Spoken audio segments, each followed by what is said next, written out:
Asia region पे थोड़ा बहुत मिसाइल अटैक्स हुआ है सऊदी अरेबिया में, और ये छोड़ के ईरानियन आर्मी का चीफ आसिफ सुलेमानी को मारा गया है। थोड़ा बहुत टेंशन है ईरान एरिया में, इसी वजह से Iran needs China. United nation security council ने 221 के अंदर में ईरान के ऊपर सैंक्शंस इम्पोज किया है यूएस ने, और क्लियर के लिए JCPOA का सैंक्शंस लगाया है, जॉइंट कमेटी का।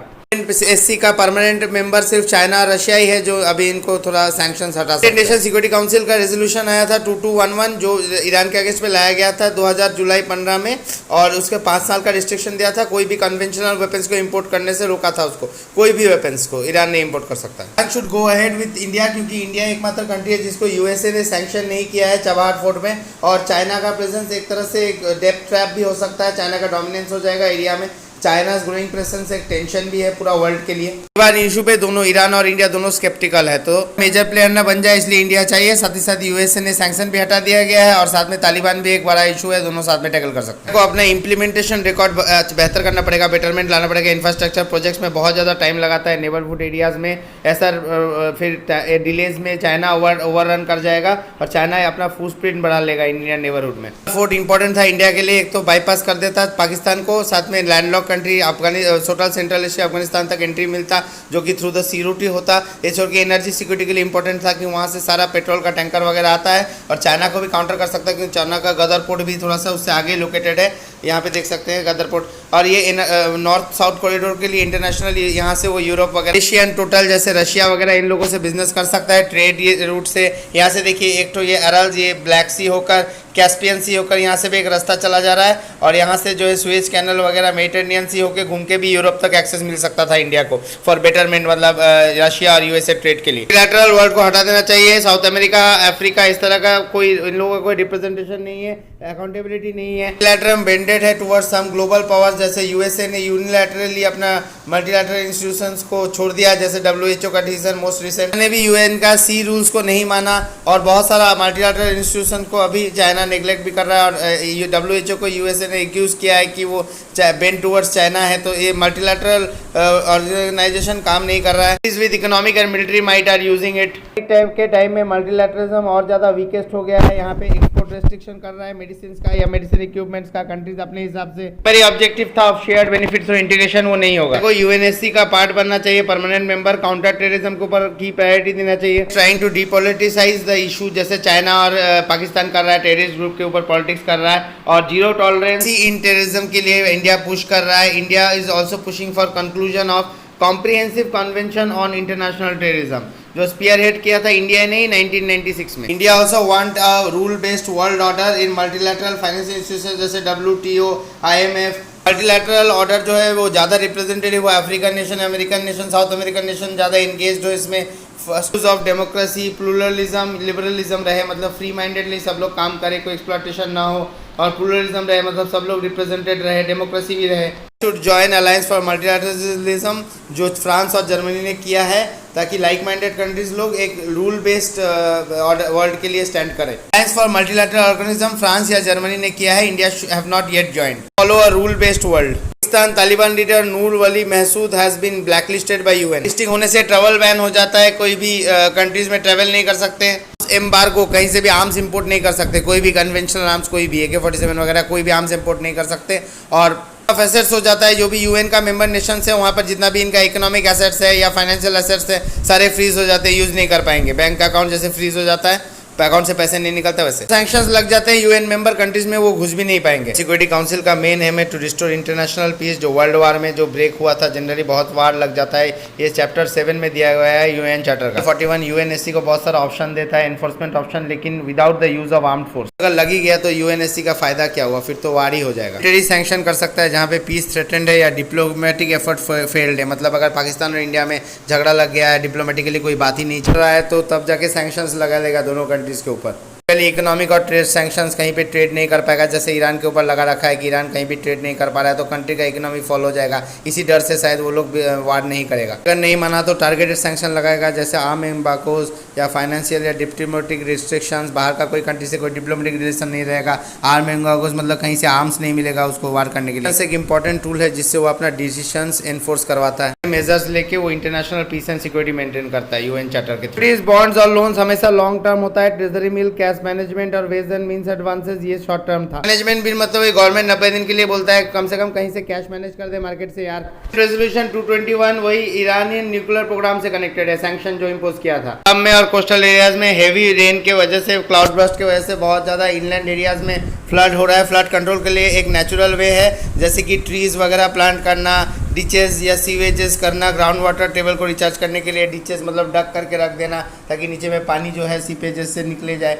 या साइंटिफिक मैनेज, इंजीनियरिंग, एम्बैटमेंट बनाना या तो ड्रेजिंग। ओजोनिक एक्टिविटीज़ की वजह से फ्लड का रिस्क बढ़ गया है बहुत ज़्यादा। हिली एरियाज में क्या है, एक बार में पानी बहुत स्पीड से बह के आता है और वहाँ पे डिफॉरेस्टेशन हो जाता है, तो फिर फॉरेस्ट जो है पानी को रोक नहीं पाता है। प्लेन और कोस्टल एरियाज में अर्बनाइजेशन हो गया तो नेचुरल फ्लो और ज़्यादा बढ़ गया है और ड्रेनेज वगैरह फिर डैम्स वगैरह कंस्ट्रक्ट किया है, all of a sudden flow आ जाता है। 2004 में आसाम में एक बहुत बड़ा फ्लड आया था, लेकिन उसके बाद फिर रिकमेंडेशन के लिए गवर्नमेंट ने एक टास्क फोर्स भी बनाया था, लेकिन रिकमेंडेशन अभी तक पेंडिंग है, अभी तक इम्प्लीमेंटेशन नहीं हुआ है, केप्ट इट असाइड। कंट्रोल के लिए ड्रेजिंग कर सकता है। ड्रेजिंग कुछ नहीं है, देखिए नीचे में जो मिट्टी बटा हुआ है, silt built up on river bed, जो भी सिल्टिंग होता है ना रिवर बेड पे, उसको उठाया जाता है and back to the plain में रखा जाता है ताकि जो है पानी का फ्लो कम ना हो पाए। डिजर्स और वैकम पंप्स जो होता है, डिजर्स को लेके आते हैं to remove the silt and to increase the river capacity, मतलब रिवर कैपेसिटी को बढ़ा देते हैं। Carry silt and it deposits it in the bank करके डिगर्स को यूज करके जो रिवर जो सिल्ट डिपॉजिट करता है रिवर कोर्स में, उसको हटा सकते हैं and this will give more space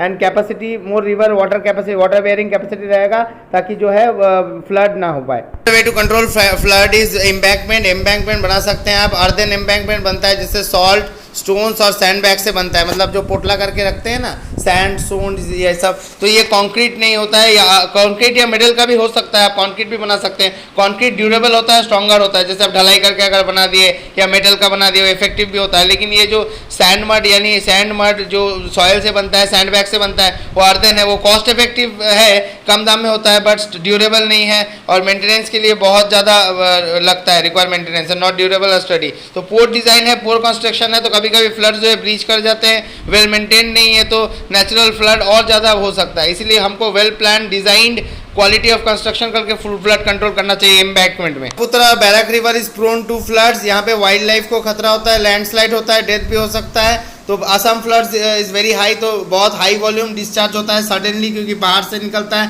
तो आसाम, भूटान, अरुणाचल प्रदेश, नागालैंड, हर जगह से बात करना पड़ेगा। Assam plains is more prone and hardly impact होता है। बहुत ज़्यादा फ्लड होने की वजह से टेक्निकली बहुत प्रॉब्लम भी आता है। टोटल डिपेंडेंस है हम लोगों का वहाँ पर अर्दन एम्बैंकमेंट्स के ऊपर जो 1960s में बना हुआ था। पोर कंस्ट्रक्शन है, पोर डिज़ाइन है, रॉन्गली इल मेंटेन्ड है, उसलिए कभी कभार ब्रीच हो जाता है, हेवी कैजुअलिटी होता है। इंफ्रास्ट्रक्चर या कोई इंडस्ट्रियल सपोर्ट पे बहुत ज़्यादा लॉस होता है फार्म एंड इंडस्ट्रीज। एक मनी ट्रांसफ़र है जो बैंकिंग सिस्टम को सरपास करके होता है। अगर किसी को भी कहीं से भी पैसा भेजना है तो हवाला एजेंट या हवालदार से बात करता है, वो यहाँ पे पैसा देता है, but real movement of money नहीं होता है। हवाला एजेंट फिर दूसरा अपना हवाला एजेंट को फ़ोन करता है और अपना कोड बनाता है, तो कोड बताने से फिर वो उसको वहाँ पे पैसा देता है। मतलब इंडिया का पैसा इंडिया में रह जाता है और दूसरा पैसा जो है वो वहाँ से, सपोजिंग पर्शिया में पैसा भेजना है, ईरान में भेजना है, तो ईरानी का हवाला एजेंट वहाँ पे पैसा उनको दे देगा। इंडिया से पैसा कहीं मूव ही नहीं कर रहा है। का गोल्ड स्मगलिंग केस में हवाला के बारे में बात किया गया। हवाला ट्रांजैक्शन का डाउट कर रहा है, मनी लॉन्ड्रिंग, ऑर्गेनाइज क्राइम या टेररिज्म का केस में तो कस्टम इन्वॉल्व होता है, लेकिन इसमें एनआईए भी आ गया क्योंकि मनी लॉन्ड्रिंग या ऑर्गेनाइज क्राइम का चांस है, टेररिज्म का चांस है, इसलिए NIA national investigating agency involve है। 611 या 911 में हवाला ट्रांजैक्शन यूज़ किया गया था। इसे मोबाइल मैसेज से होता है, सिर्फ कोड से होता है और ये ट्रांसफ़र ऑफ मनी हो जाता है without actual movement of money. ये बाईपास करता है बैंकिंग सिस्टम को, इसमें कोई ऑथेंटिसिटी नहीं रहता है, टोटल कहाँ से कहाँ पे पैसा जा रहा है कुछ वो नहीं होता है, इन्फॉर्मेशन नहीं रहता है, डाटा मिसिंग रहता है। ड्रग ट्रैफिकिंग, आर्म डील्स भी हो सकता है, इससे वहाँ से आर्म्स खरीद लिया, वहाँ से पैसा दे दिया, आर्म्स स्मगलिंग या ह्यूमन ट्रैफिकिंग कुछ भी हो सकता है। 1945 में यूएन चार्टर के हिसाब से इकोसॉक बना था, ये यूनाइटेड नेशंस का economic and social council system का हार्ट है। इसका बेसिकल एम है सस्टेनेबल डेवलपमेंट का 3 डायमेंशन को देखना, जो इकोनॉमिक होता है, सोशल होता है एंड एनवायरमेंट। सेंट्रल प्लेटफॉर्म है जो डिबेट करता है और हेल्प करता है इन अचीविंग इंटरनेशनल एग्रीड गोल, जैसे एसडीजी, पहले मिलेनियम डेवलपमेंट गोल था, अभी सस्टेनेबल डेवलपमेंट गोल है। इकोनॉमिक सोशल ऑब्जेक्टिव्स या इनिशिएटिव जो यूएन का है वो अचीव करने में हेल्प करता है। यूएन का जान नहीं है, जितना भी यूएन का कॉन्फ्रेंस होता है, समिट होता है, उसको फॉलो अप रखता है। सॉक का टोटल 54 मेंबर्स हैं और ये हर साल इलेक्टेड होता है यूनाइटेड नेशन जनरल असेंबली से 3 साल के टर्म के लिए। ओवरऑल जोग्राफिक रोटेशन होता है, कभी ये कंट्री मेंबर, कभी वो, जितना भी 54 मेंबर कंट्री है सबको इक्वल अपॉर्चुनिटी मिलता है। यूएन का जितना भी, जैसे साउथ अमेरिकन नेशन हो गया या अफ्रीकन नेशन हो गया, सबको मिलता है। 1 साल के लिए आता है, लेकिन मिडिल साइज या स्मॉल साइज कंट्री से आता है जिनके वहाँ पे सोशियो इकोनॉमिकल या तो एनवायरमेंटल चैलेंजेस है, वैसा कंट्री से, जैसे अफ्रीकन नेशन हो गया, लेकिन इक्वल रिप्रेजेंटेशन मिलता है, हमेशा रोटेशन होता रहता है 1 साल में प्रेसिडेंसी, जो यूएन का जो रीजनल ग्रुप्स है उसके अंदर में, जो 54 जो मेंबर्स है। यूएन के स्टेटस हिसाब से इंडियन पेंगोलिन एंडेंजर्ड है, इसका हंटिंग होता है मीट और ट्रेडिशनल मीट के लिए चाइना एरिया में। प्रेडेटर इसको मारने आता है तो वोल्वेशन यूज करता है जो सेल्फ डिफेंस है, ताकि कोई प्रेडेटर से बचने के लिए वो एक्सटर्नल हार्ड अपना जो शेल रहता है बॉडी उसका, वो निकाल के खुद को प्रोटेक्ट करता है। टेलीकॉम सेक्टर को रेगुलेट करता है, इसका टेलीकॉम डिस्प्यूट सेटलमेंट भी है एक्ट के अनुसार, और टीडीसैट भी है जो कि एपेलेट ट्रिब्यूनल है। डिस्प्यूट ट्रिब्यूनल के पास जाता है, बाद में फिर एपेलेट ट्रिब्यूनल के पास जाता है कोई भी टेलीकॉम डिस्प्यूट लगता है तो। रणवीर सिंह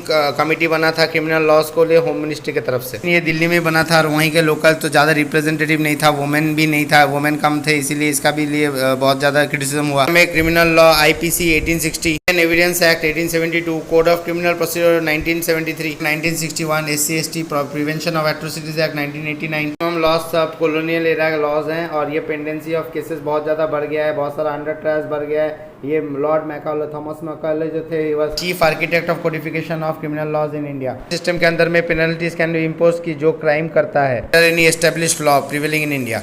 कमेटी आया था 2003 में, 2007 में माधव मेनन कमेटी, और अभी आया 2020 में Veer Singh committee on criminal justice system in of India. में सभी मेंबर कंट्री से खाता खुलवाते हैं, उसमें SDR रखते हैं, स्पेशल ड्राइंग रेट्स ये मेंटेन करता है RBI, और डिफाइन भी करता है। ये बेसिकली सप्लीमेंट्री फॉरेन एक्सचेंज जो है, जो आपके पास रहता है, वो वहाँ पर अब IMF में रख सकते हैं एक्स्ट्रा फॉरेन एक्सचेंज, ताकि जो फॉरेन एक्सचेंज क्राइसिस रहे उसमें मेंबर कंट्रीज वहाँ से लेके खुद को बैलेंस कर पाए। प्रेफर्ड फॉरेन एक्सचेंज आपके पास कम है, जैसे US डॉलर है या गोल्ड कम है, गोल्ड भी एक एक्सचेंज भी माना गया है एसेट में, इसको रिजर्व एसेट माना जाता है, तो रिजर्व एसेट 1969 में कॉन्स्टिट्यूट किया गया था, वो आप ले सकते हो वहाँ से। बास्केट ऑफ की इंटरनेशनल करेंसीज रहता है जो 5 साल में बदलता रहता है। डॉलर 40 है, EU का 30 है, चाइनीज जो रेमबी नया इंट्रोड्यूस हुआ था वो 10.9 मतलब वो 11 पकड़ लीजिए, जापानीज 8.33, और पाउंड सबसे कम है, ब्रिटिश पाउंड 8.0। Practice question